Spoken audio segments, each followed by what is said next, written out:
Hello viewers, study at home YouTube চ্যানেলে সকলকে স্বাগত জানাই।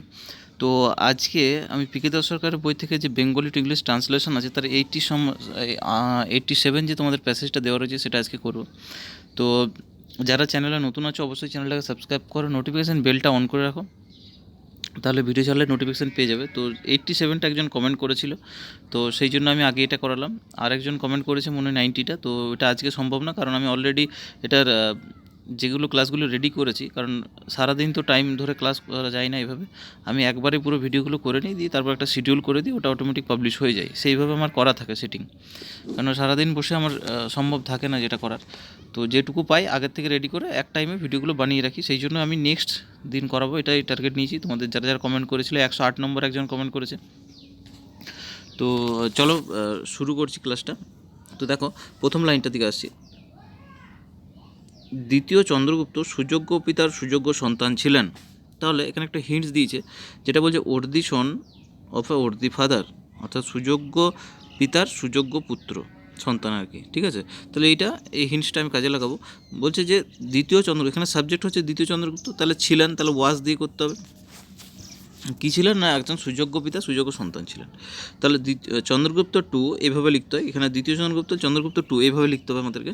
Chandragupta two was worthy son of a worthy father. তাহলে দ্বিতীয় চন্দ্রগুপ্ত ছিলেন সুযোগ্য পিতার সুযোগ্য সন্তান। Chandragupta two was worthy son of a worthy father. ঠিক আছে, নেক্সট দেখো। তিনি কেবল সাম্রাজ্য বৃদ্ধি করিয়ায় ক্ষান্ত হন নাই, তিনি সুদক্ষ শাসন ব্যবস্থা স্থাপন করেন, মানে করেছিলেন আর কি। তো বলছে যে তিনি কেবল সাম্রাজ্য বিস্তারেই শুধু মানে থেমে যাননি আর কি, শুধু যে সাম্রাজ্য বিস্তার করে থেমে যাননি, তিনি কী করেছিলেন, একটা সুদক্ষ শাসন ব্যবস্থা, একটা ভালো প্রশাসন ব্যবস্থা করেছিলেন কি, সেটাই বলছে। এখানে হিন্টস একটা দিয়েছে যে বৃদ্ধি করে এটাকে বলছে টু এক্সটেন্ড। ঠিক আছে, আরেকটা হচ্ছে শাসন ব্যবস্থা, যেটাকে সুদক্ষ শাসন ব্যবস্থা, সেটা বলছে গুড অ্যাডমিনিস্ট্রেশন। ঠিক আছে, প্রশাসন ব্যবস্থা। তো লাইনটা আমি এভাবে করেছি যে not only did he extend the empire, তার সাম্রাজ্য শুধু যে কেবল মানে বৃদ্ধি করেই তিনি থেমে যাননি। Not only did he extend the empire, শুধু যে তিনি সাম্রাজ্য বিস্তারই করেছিলেন সেটা না।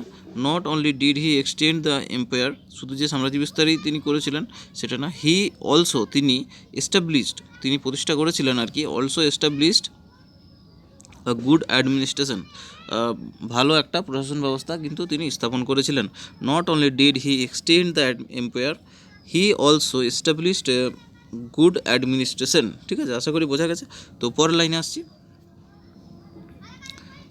বিদেশি পর্যটকদের বর্ণনায় এই শাসন ব্যবস্থার প্রশংসা রহিয়াছে। তাহলে বিদেশি যে পর্যটকরা এই প্রশংসা রয়েছে, মানে তারা প্রশংসা করেছিলেন আর কি। তাহলে দিস অ্যাডমিনিস্ট্রেশন মানে এই যে প্রশাসন ব্যবস্থা ইজ প্রেসড মানে হচ্ছে প্রশংসা করেছিলেন, is praised in the description of foreign tourist, মানে বিদেশি যে পর্যটকরা রয়েছে, ট্যুরিস্ট মানে হচ্ছে পর্যটক। তাহলে আবার বলছি লাইনটা, this administration is praised in the description of foreign tourist, মানে বিদেশি পর্যটকদের যে বর্ণনায় এই প্রশাসন ব্যবস্থা সম্বন্ধে কিনি প্রশংসা রয়েছে আর কি। প্রশংসা রয়েছে বলছে এখানে, প্রশংসা রয়েছে, তাহলে আমাকে প্যাসিভে করতে হবে। প্রশংসা রয়েছে, প্রশংসা যদি করেছিলেন তাহলে আলাদা রকম হতো, কিন্তু প্রশংসা রহিয়াছে বলছে, প্রশংসা মানে হয়েছে তাদের দ্বারা। তাহলে this administration is praised in the description of foreign tourist. ঠিক আছে, আশা করি বোঝা গেছে। প্যাসিভটা তোমরা ভালো করে জানো, সেটা বলার কিছু নেই। ঠিক আছে, অ্যাক্টিভ প্যাসিভ জিনিসটা কি, তো সবসময় আমাকে ধরতে হবে যে কোন টেন্সে রয়েছে, এবার সেটাকে অ্যাক্টিভে রয়েছে না প্যাসিভে রয়েছে। যদি প্যাসিভে থাকে তাহলে বুঝতে পারছো যে কী হবে, অ্যাম ইজ আর ভার্বের সাথেই মানে ইডি যোগ করে দেবো আমরা। ঠিক আছে, তো দেখো আবার বলছি লাইনটা, this administration is praised in the description of foreign tourist. ঠিক আছে, নেক্সট দেখো।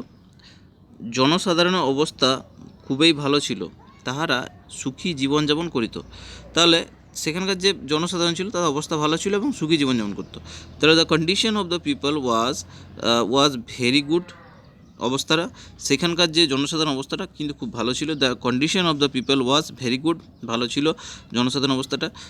দে lived in a happy life, তারা সুখী জীবনযাপন করতো। They lived in a happy life, তারা সুখী জীবনযাপন করতো। লাইনটা আবার বলছি, the condition of the people was very good, জনসাধারণ অবস্থা খুবই ভালো ছিল। দে lived in a happy life, তারা সুখী জীবনযাপন করিত। নেক্সট, ফাহিয়েন দ্বিতীয় চন্দ্রগুপ্তের রাজত্বকালে প্রশংসা করিয়া গিয়াছেন। তাহলে ফাহিয়েন দ্বিতীয় চন্দ্রগুপ্ত আমলে এসেছিলেন আর কি, একজন পর্যটক, বিদেশি পর্যটক। তিনি কি এই রাজত্বকালের প্রশংসা করিয়া গেছেন, প্রশংসা করেছিলেন আর কি। তাহলে ফাহিয়েন, এটাকে আমরা এইভাবে লিখবো, স্পেলিংটা দেখো, ফাহিয়েন প্রেস্ট, প্রেস্ট মানে প্রশংসা করেছিলেন আর কি, প্রশংসা, প্রেস্ট মানে হচ্ছে প্রশংসা করা। তাহলে প্রশংসা, praised the reign of Chandragupta two, অর্থাৎ এই রাজত্বকালের প্রশংসা করেছিলেন। এখানে একটু বুঝতে হবে যে দেখো, এখানে ফাহিয়েন দ্বিতীয় চন্দ্রগুপ্তের রাজত্বকালের প্রশংসা, ঠিক আছে, এটা দুরকম, মানে ভুল করে কেউ বলে দিও না যে রাজত্বকালে প্রশংসা করেছিলেন, রাজত্বকালে না, রাজত্বকালে বলতে তাহলে ডিউরিং চলে আসতো। এবার রাজত্বকালের মানে তাহলে তার যে রেইন, তার যে রাজত্বকালের, সেটার প্রশংসা করেছিল, তার রাজত্বকালের প্রশংসা, ঠিক আছে। আবার বলছি যে এখানে দেখো রাজত্বকালের প্রশংসা বলেছে, যদি বলতো যে রাজত্বকালে প্রশংসা করেছিলেন, তাহলে রাজত্বকালে মানে তার সেই সময় প্রশংসাটা করেছিলেন যখন তিনি রাজত্ব করছিলেন আর কি, তাহলে ডিউরিং চলে আসতো। কিন্তু রাজত্বকালে প্রশংসা করেছে, তার জন্য এখানে ডিউরিংটা লাগছে না। আবার দেখো লাইনটা আবার কী হয়েছে, Fahien praised the reign of Chandragupta two, ঠিক আছে। নেক্সট দেখো, গুপ্ত শাসকেরা কোনো কঠোর শাস্তি দেওয়া ব্যতি রেখেই শাসন করিতেন। তো এখানে হিন্টস একটা দিয়েছে যে উইদাউট মানে শাস্তি, কঠোর শাস্তি ব্যতি রেখে, এইখানে এটা দিয়েছে হিন্টস। 4 নম্বর দেখো, without resort to severe punishment, মানে কঠোর শাস্তি ব্যতি রেখে আর কি, সেটাই বলছে, without resort to any severe punishment, ঠিক আছে। আমরা এটা কীভাবে লিখবো দেখো, যে দ্য গুপ্ত রুলার্স, মানে যে গুপ্ত শাসকরা আর কি, গুপ্ত রুলার্স রুলড, শাসন করিতেন, শাসন করিতেন কীরকম, without resort to any severe punishment, কোনো রকম কঠোর শাস্তি ছাড়াই আর কি। The Gupta rulers ruled without resort to any severe punishment, the Gupta rulers ruled without resort to any severe punishment, ঠিক আছে। নেক্সট দেখো, ফাহিয়েন মৌর্য রাজপ্রাসাদ চিকিৎসালয় দেখিয়া বিস্ময়াভিভূত হইয়াছিলেন, ঠিক আছে। তো বিস্ময়াভিভূত হয়েছিলেন, এখানে দেখো এই যে রাজপ্রাসাদ মানে জানো সবাই প্যালেস, আর চিকিৎসালয় বলতে দেখো দুরকম বলতে বোঝায়, একটা হচ্ছে ক্লিনিক বা হসপিটাল, ঠিক আছে। তো যেটা খুশি দিতে পারো। হসপিটাল একটা, যেহেতু আগেকার যুগে তো হসপিটাল বলতে কেমন একটা লাগছে, তখন হয়তো এরকম ছিল না, এখন যেরকম আছে, তো ক্লিনিক বললে আরও বেটার হবে বেশি। তো গুপ্ত শাসকেরা ফাহিয়েন মৌর্য রাজপ্রাসাদ চিকিৎসালয় দেখে বিস্ময়ভূত হয়েছিলেন। তাহলে ফাহিয়েন ওয়াজ অ্যামাজড, বিস্ময়ভূত হয়েছিলেন, কী দেখে বিস্ময়ভূত, to see the palace and clinics of Maurya, অর্থাৎ মৌর্যের যে রাজপ্রাসাদ এবং চিকিৎসালয় দেখে বিস্ময়ভূত হয়েছিলেন। আবার বলছি সাবজেক্ট, তাহলে এখানে আমরা ধরছি ফাহিয়েনকে। তাহলে ফাহিয়েন কী হয়েছিল, প্রথম হয়েছিল যে ফাহিয়েন বিস্ময়াভিভূত হয়েছিলেন, কী দেখে না, to see the palace and clinics of Maurya. লাইনটা দেখো, Fahien was amazed to see the palace and clinics of Maurya, ঠিক আছে। আশা করি বোঝা গেছে। নেক্সট দেখো,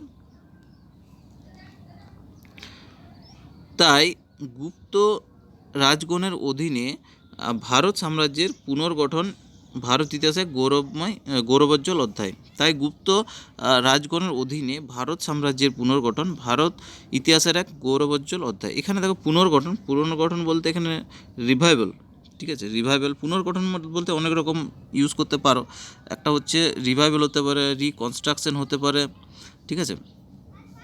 তো তাই গুপ্ত সাম্রাজ্যের অধীনে গুপ্ত রাজগণের অধীনে ভারত সাম্রাজ্যের পুনর্গঠন ভারত ইতিহাসে গৌরবোজ্জ্বল অধ্যায়।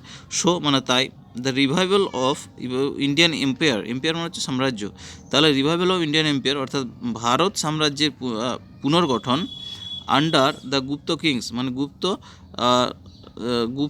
গুপ্ত রাজগণের অধীনে, ইজ আ গ্লোরিয়াস মানে হচ্ছে গৌরব, যাকে বলছে এই যে গৌরবোজ্জ্বল, তাহলে গ্লোরিয়াস চ্যাপ্টার মানে অধ্যায়, চ্যাপ্টার মানে হচ্ছে অধ্যায়, in the history of India, মানে ভারত মানে কী হচ্ছে ভারতের ইতিহাসে। আবার বলছি দেখো, so the revival of Indian empire, তাই ভারত সাম্রাজ্যের পুনর্গঠন আন্ডার দ্য গুপ্ত কিংস অর্থাৎ গুপ্ত রাজগণের অধীনে, ইজ এ গ্লোরিয়াস চ্যাপ্টার, একটা গৌরবোজ্জ্বল অধ্যায় in the history of India. So the revival of Indian empire under the Gupta kings is a glorious chapter in the history of India, ঠিক আছে।